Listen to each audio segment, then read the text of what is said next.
Hi, I'm your host Vasco Duarte. Welcome to the Scrum Master Toolbox podcast, where we share tips and tricks from Scrum Masters around the world.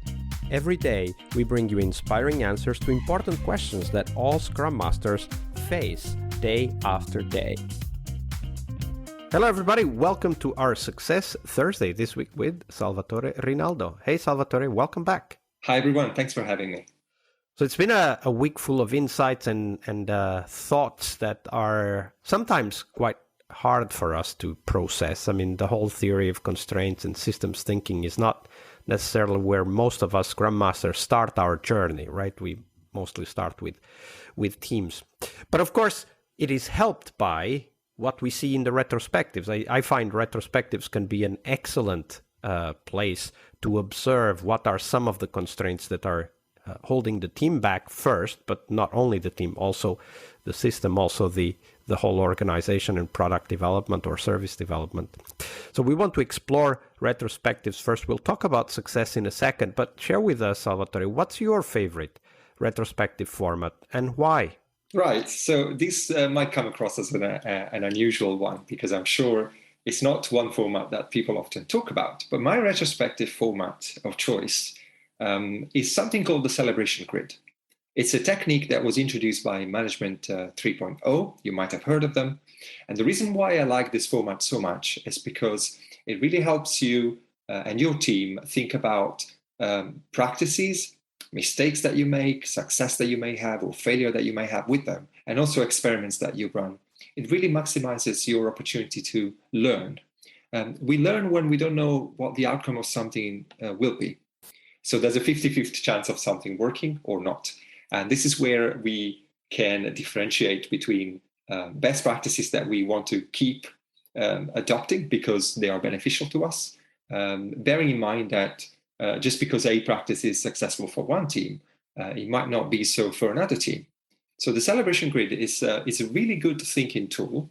It's probably not a retrospective format that you want to try every couple of weeks because it kind of forces you to think a bit wider than that. But it's a great format. And if you haven't tried it, I strongly suggest that you give it a go. Absolutely. And we'll definitely put the link to an article on the celebration grid.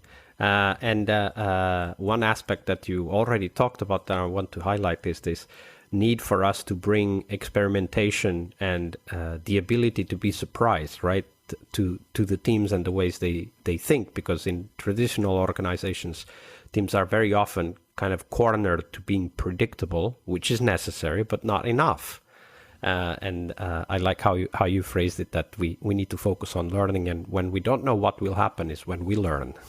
Absolutely. So, Salvatore, that was the retro. But of course, we use the retro because we want to be successful and help our teams be successful as well. So share with us, what's your definition of success for yourself as a Scrum Master? So as a Scrum Master, I know I'm doing a good job when my team can achieve a number of things without my help. And the things that I'm thinking about are these. They can produce regular demos and they're comfortable giving each other feedback and getting feedback from the business. As a team, they display good flow. Their backlog is in a good shape. They know how to get a good handle on their backlog and make the backlog actionable enough. So things like the vertical slicing and the good prioritization, these things will happen. Now, good teams, in my opinion, also show peer accountability. Okay, so you don't need to put pressure on them and say, guys, we need to deliver, because they're good enough to be able to do it themselves. And this is great when it happens. They can make decisions, knowing that decisions are temporary, and knowing that any decision should be measured by the impact that it's having on what they're trying to achieve. Now, good teams also have the ability to understand the wider business perspective. They are connected to the rest of the organization. They are self-organized, but also tightly aligned to the wider organization. That's essential, I think. Autonomy is key, and how they use the autonomy is also a very good example of a successful team. As a Scrum Master and coach, if you're working with a very good team, with a very mature team, you will see that this team is able to self-diagnose what their current challenges are And when they need ideas and inputs from outside of the team, they'll reach out and come to you or other colleagues to say, we think we have this challenge. Is this something you've come across in the past? Can you help us out? This is great because, they pull you in when they need you, but they can survive without you, essentially.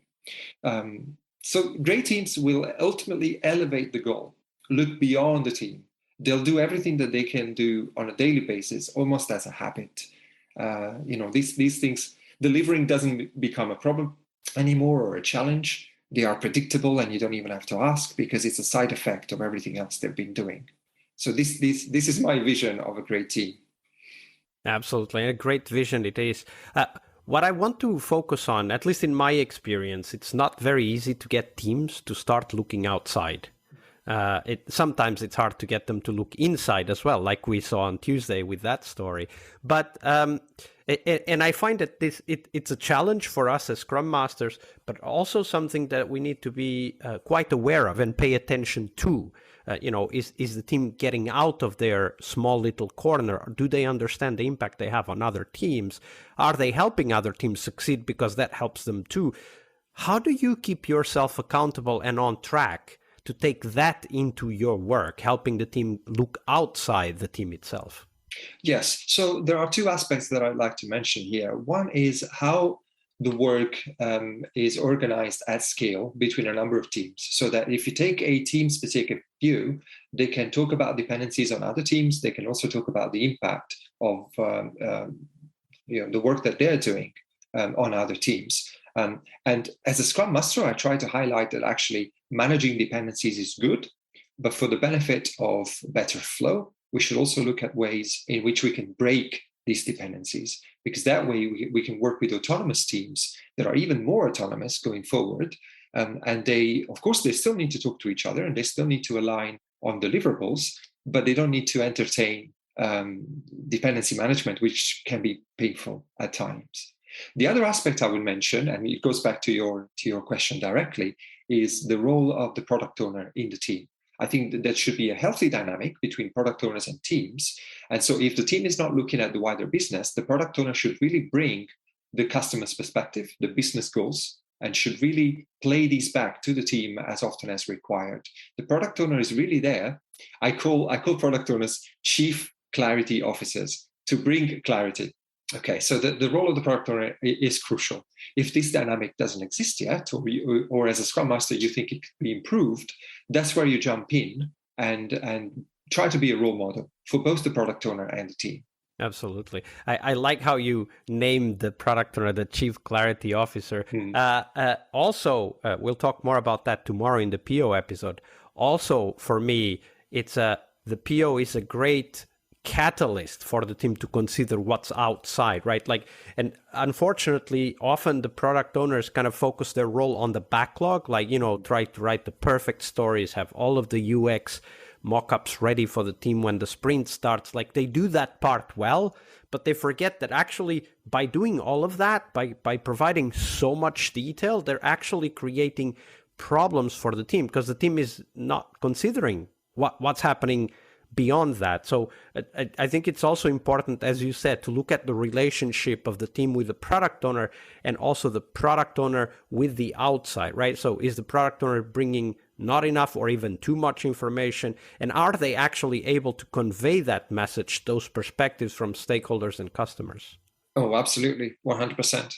That's a great set of questions and aspects for us to consider in our journey to success. Thank you for sharing that, Salvatore. Thank you.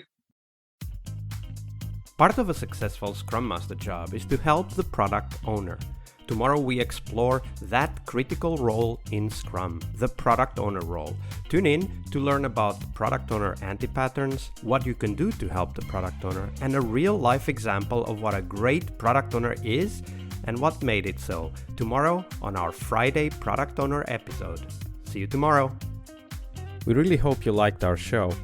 And if you did, why not rate this podcast on Stitcher or iTunes? Share this podcast and let other Scrum Masters know about this valuable resource for their work. Remember that sharing is caring.